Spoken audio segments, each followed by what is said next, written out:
Tak ada kutu atau ketumbe di kulit kepalanya.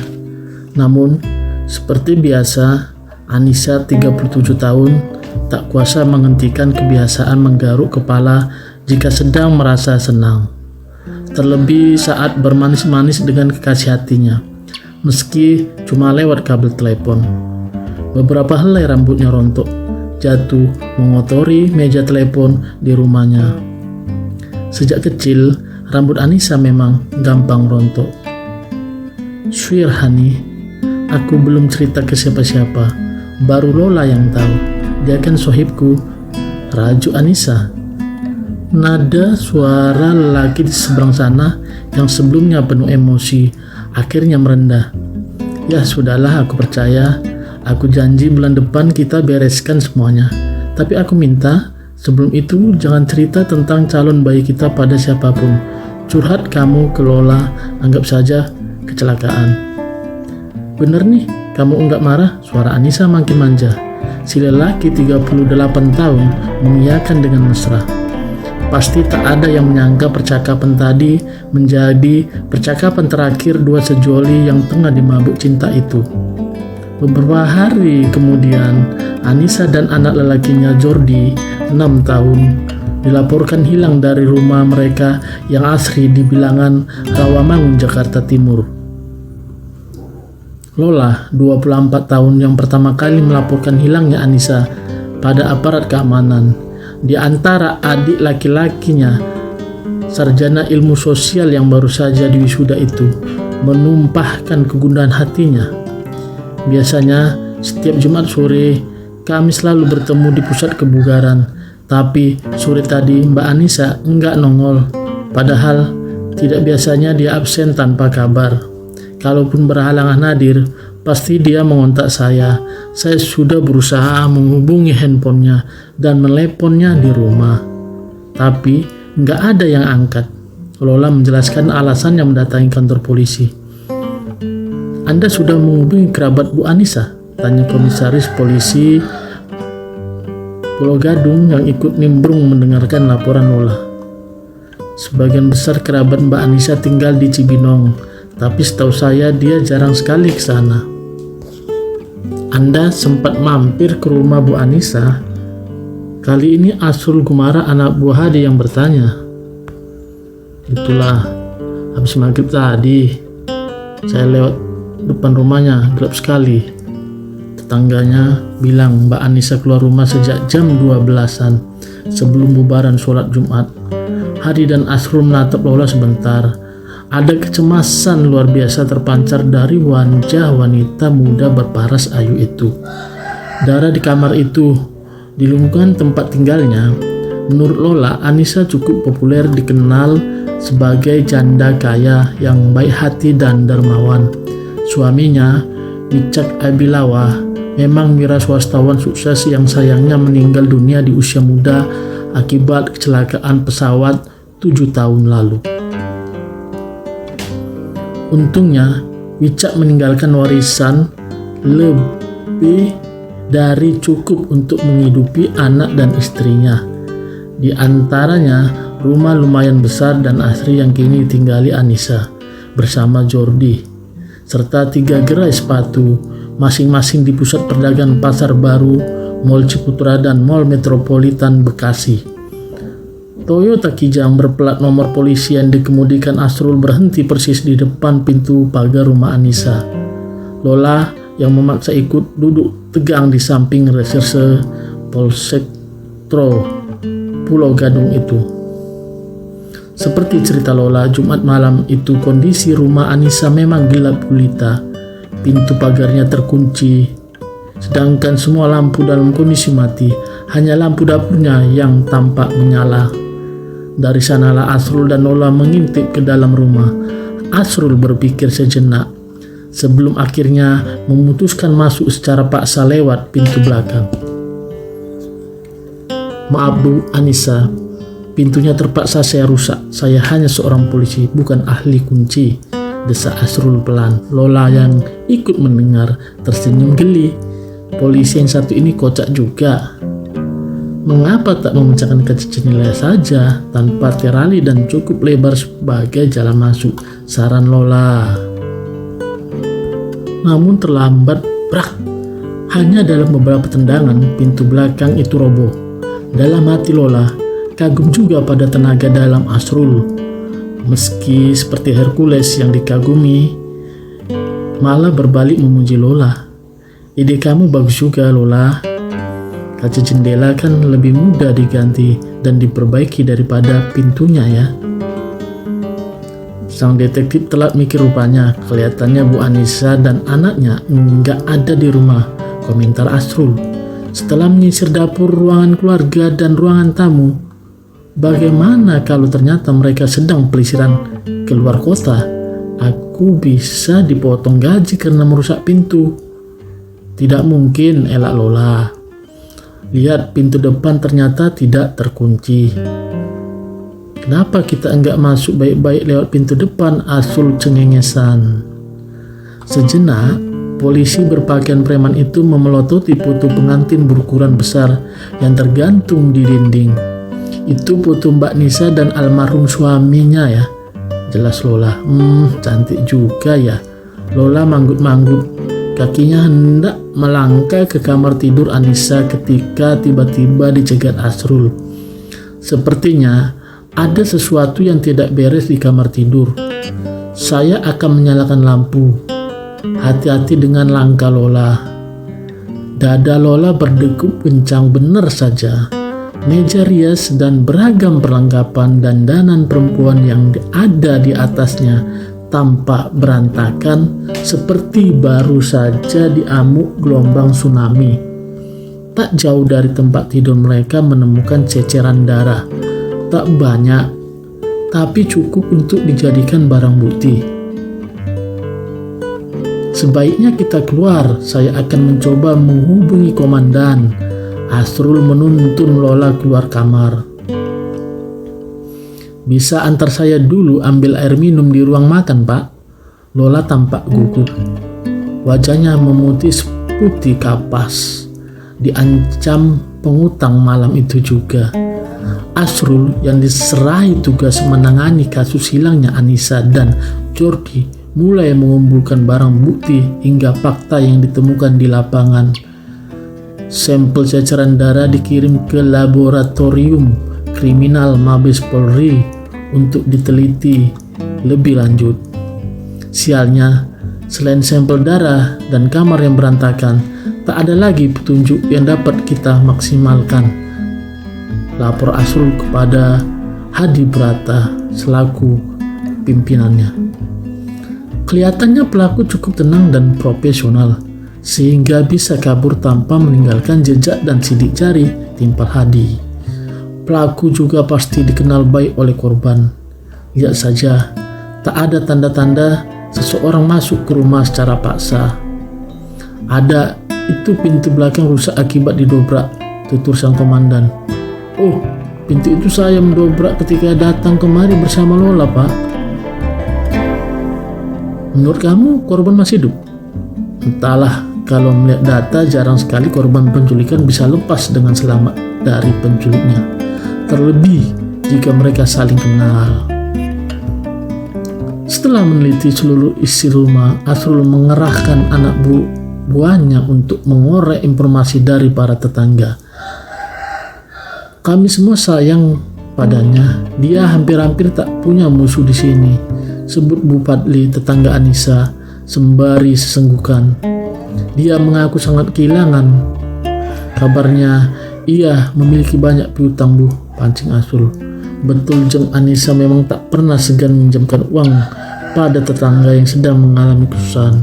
Meski kadang ada juga tetangga yang tak tahu diri, sudah bertahun-tahun pinjam tak juga dikembalikan, cerita Bu Fadli. Bahkan saat menagih ke Pak Pipin, Jeng Nisa sempat diancam segala lucu, ngutangnya mau ditagih kok marah-marah. Kasihan Jeng Nisa kalau saja suaminya masih hidup. Diancam bagaimana, Bu? Orang-orang yang bilang saya sendiri tak melihat langsung kejadiannya, tapi sepulang dari rumah Pak Pipin, Saya lihat mata Jenisa basah. Anissa menurut Lola kadang memang terlalu baik pada siapa saja. Gadis manis itu bercerita, sekitar sepekan sebelum menghilang, Anissa sempat adu mulut dengan Baskoro, mantan karyawan gerai sepatu di Mall Metropolitan. Baskoro dipecat setelah untuk ketiga kalinya dipergoki menyalahgunakan stok dari gudang tanpa izin. 2 kali dia saya maafkan, tapi maaf yang saya berikan ternyata selalu disalahgunakan, tutur Lola, menirukan cerita Anissa lewat telepon. Saya sebetulnya enggak tega, tapi Baskoro memang harus diberi pelajaran. Anissa sempat meminta Lola menjemputnya di Mall Metropolitan, takut kalau Baskoro melakukan pembalasan. Mobil dicuci bersih, cuma ada satu tanda di benak Asrul. Sehari setelah hilangnya Anissa dan Jordi, apalagi kalau bukan tanda tanya. Minimnya jejak pelaku, belum jelasnya motif, serta ketidakpastian apakah korban sekedar diculik atau telah dibunuh, membuat reserse itu pusing 7 keliling. Untuk sementara, dia menganggap kasus ini sebagai penculikan. Soalnya, jasad Anissa tidak ditemukan dan tidak ada barang-barang pribadi Anissa yang hilang, kecuali sebuah mobil Toyota Kijang terbaru. Kalau memang perampokan, pelakunya pasti memasukkan juga barang-barang lain ke dalam mobil. Lagi pula, untuk apa perampok membawa serta Anissa dan anaknya? Batin Asrul, dugaan penculikan masih diyakini setelah siangnya Asrul menerima laporan mobil Anissa ditemukan di kawasan Sukabumi, Jawa Barat. Mobilnya dalam keadaan bersih, kelihatannya baru dicuci. Sebelum ditinggalkan begitu saja, tak jauh dari areal persawahan, lapor Sudirja, anak buah Asrul yang khusus dikirim ke Sukabumi. Namun setelah lewat 3 hari, telepon sang penculik tak juga datang. Asrul mulai ragu pada teorinya. Seorang penculik, apapun alasannya, lazimnya minta tebusan, kecuali pelaku menculik hanya sebagai kedok untuk membunuh korbannya. Batinnya lagi. Dering telepon dari Lola membuyarkan lamunan Asrul. Sejam kemudian mereka bertemu di sebuah kedai ikan bakar di bilangan Tenda Semanggi. Itulah Pak, semalam saya bermimpi Mbak Nisa berada di suatu tempat bersama Jordi, tapi tempatnya aneh, entah di mana. Mereka seperti minta tolong pada kita. Asrul menarik pelan-pelan lengannya yang menghangat selepas bersentuhan dengan punggung tangan Lola. Dan ada satu hal yang belum saya katakan. Sebenarnya saya sudah janji sama Mbak Nisa untuk tidak menceritakan soal ini pada siapapun. Tapi ayolah, siapa tahu cerita kamu bisa membantu. Kali ini bukan lengan tapi wajah Asrul yang menghangat. Baru kali ini wajahnya berdekatan dengan wajah Lola, begitu dekat. Setahun terakhir ini, Mbak Nisa menjalin hubungan dengan seorang lelaki. Mereka backstreet, karena mau bikin kejutan buat keluarga masing-masing. Bahkan Jordi sendiri pun belum diberitahu. Lola bercerita, terakhir Mbak Nisa bahkan mengaku sedang mengandung 3 bulan.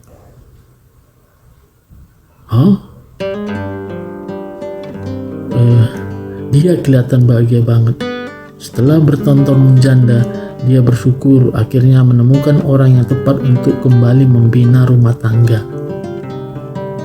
Kamu pernah bertemu lelaki itu? Itulah lagi.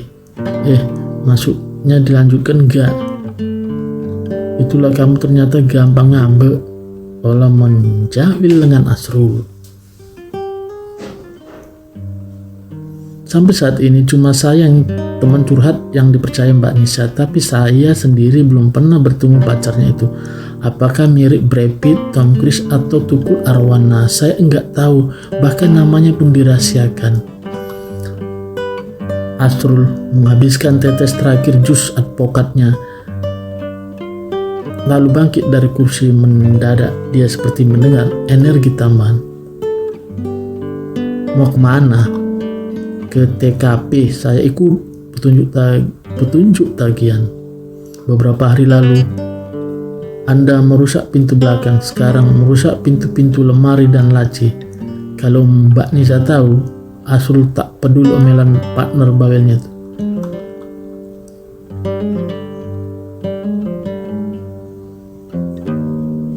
Gila, dalam sehari Mbak Nisa bisa menghubungi nomor tersebut sampai 10 kali.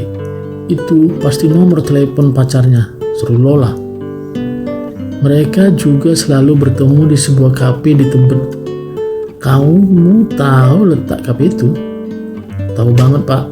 Saya memang pernah mengajak Mbak Nisa ke sana. Tempatnya sih pemiliknya mantan kakak-kakak kelas saya di kampus dulu. Kayaknya mereka join gitu. Kita harus segera ke sana. Sabar dong, kita harus pastikan dulu nomor ini betul-betul nomor telepon pacarnya, Bu Anissa. Jawab Asrul. Lola duduk di ruangan keluarga rumah Anissa memelototi acara TV yang selama ini paling dibencinya. Terpaksa karena saluran lainnya menyiarkan acara yang tak kalah menyebalkan. Di ruang tamu, Asrul sibuk dengan telepon selularnya. Hampir setengah jam berlalu. Namanya Lelono, Tondi Lelono. Dia terlibat. Entahlah, kelihatannya dia sok mendengar Anissa hilang. Dia juga mengaku beberapa kali menghubungi handphone dan telepon rumah Anissa, tapi tidak pernah dijawab. Kita jemput dia sekarang. Lola, saya polisinya, bukan kamu.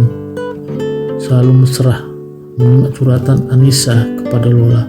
Mestinya tak patut mencurigai Tondi.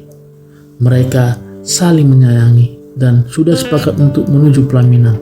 Tinggal menunggu saat yang tepat, ujar Lola.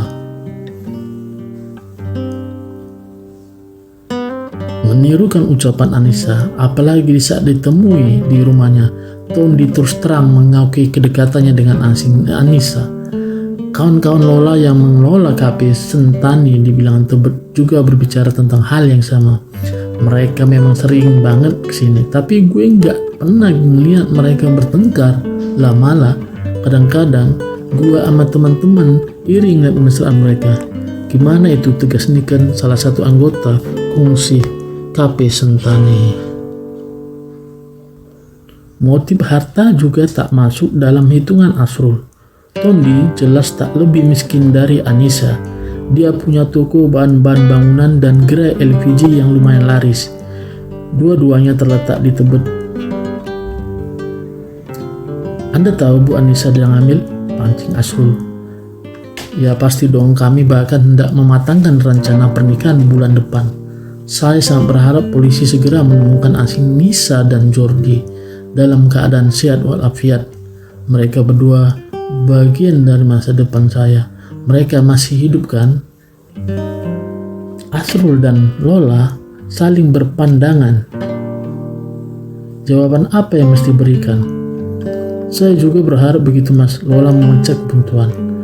Baiklah, kami permisi dulu. Tapi saya sarankan Anda tidak berpergian jauh untuk sementara waktu agar kami bisa cepat menghubungi jika ada sesuatu yang perlu dikonfirmasi, tutur Asrul menutup pembicaraan. Tondi mengantar Asrul dan Lola sampai pintu pagar. Di perjalanan, Asrul lebih banyak berbicara dengan pikirannya sendiri. Kadang dahinya berkerut, kadang kepalanya menggeleng. Lola yang bosan diperlakukan seperti patung akhirnya berinisiatif membuka percakapan. Saya punya firasat, siapapun pelakunya pasti punya masalah pribadi dengan korban. Ini bukan penculikan murni. Pelakunya kenal baik dengan Mbak Nisa. Mereka bertemu di satu tempat lalu ke rumah dengan mobil yang sama. Di rumah, mereka terlibat pertengkaran. Mbak Nisa dibunuh, begitupun Jordi yang ikut menyaksikan peristiwa itu. Lalu, untuk menghilangkan jejak, mayatnya dikuburkan di sebuah tempat. Teorimu boleh juga. Terus, para tetangga mengira mobil Mbak Nisa yang keluar masuk rumah sejak pagi sampai siang dikemudikan sendiri oleh pemiliknya. Bu Fadli dan tetangga lainnya mengaku tidak melihat dengan jelas siapa sopirnya. Makanya mereka tak sedikit pun menaruh curiga. Jadi, apa rencana kita sekarang?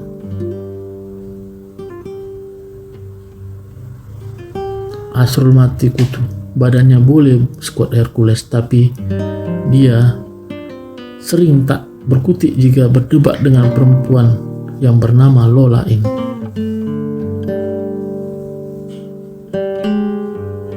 Jika bukan Tondi pelakunya, tentu Pak Pipin atau Baskoro, mantan karyawan yang dipecat beberapa hari lalu. Mereka yang dalam seminggu terakhir bermasalah dengan Anissa. Saya benar-benar enggak boleh ikut. Ini bukan tugas kampus, Lola. Ini kasus serius. Siap, Komandan. Jumat pagi, tepat seminggu sejak hilangnya Anissa dan Jordi, Asrul masih belum menemukan simpul yang menghubungkan hilangnya janda kaya dan anaknya itu dengan sejumlah orang yang dicurigai.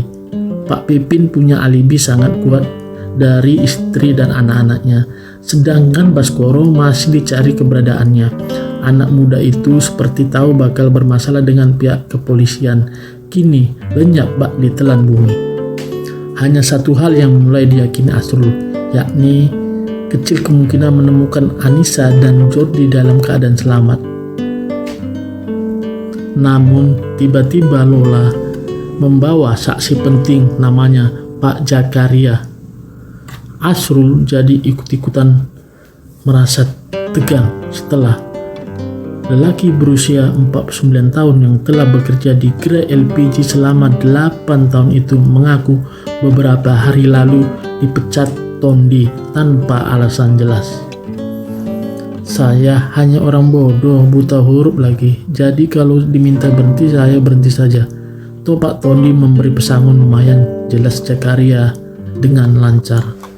Namun yang lebih membuat Asrul kaget adalah pengakuan jujur Jakaria bahwa bosnya itu kelihatan kurang suka ketika dia bertanya soal perempuan muda dan anak lelaki yang tertidur di kursi belakang Toyota Kijang berkaca gelap.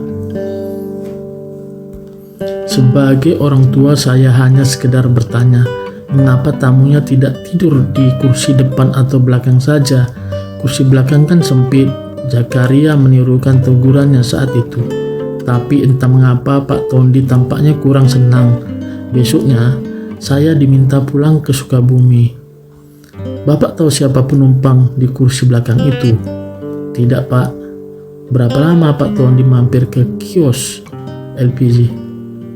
Sebentar, dia cuma berganti kaos kok. Mungkin sekitar 5 menit. Saat itu kios sedang sepi. Sebagian besar karyawan sedang sholat Jumat. Seketika dada Asrul lega. Sebaliknya, di sudut ruangan Lola tersedus dan mulutnya komat kami berdoa agar arwah Anissa dan Jordi mendapat tempat yang layak di sisinya. Sabtu sore, langit cerah menyambut malam minggu yang indah. Asrul dan Lola sepakat bertemu di sebuah kafe di bilangan Jalan Jenderal Sudirman, Jakarta. Mereka hendak makan minum untuk merayakan terbongkarnya kasus pembunuhan Anissa dan Jordi. Tondi mengaku membunuh Anissa dan Jordi. Dia kesal Anissa hendak membatalkan rencana pernikahan setelah tahu Tondi ternyata memiliki wanita simpanan lain yang juga tengah hamil. Di puncak kemarahannya, Tondi akhirnya lupa diri sehingga berkali-kali memukul wajah Anissa sampai hidung dan mulutnya mengeluarkan darah. Dia lalu mencekik Anissa sampai mati lemas. Bagaimana dengan Jordi? Jordi masuk ke kamar pada saat yang salah. Tondi membunuhnya dengan cara yang sama untuk menghilangkan jejak. Kedua mayat itu diangkut dengan Toyota Kijang milik Anissa, lalu dikuburkan di sebuah kebun kosong milik Tondi di daerah Pamulang, Tangerang.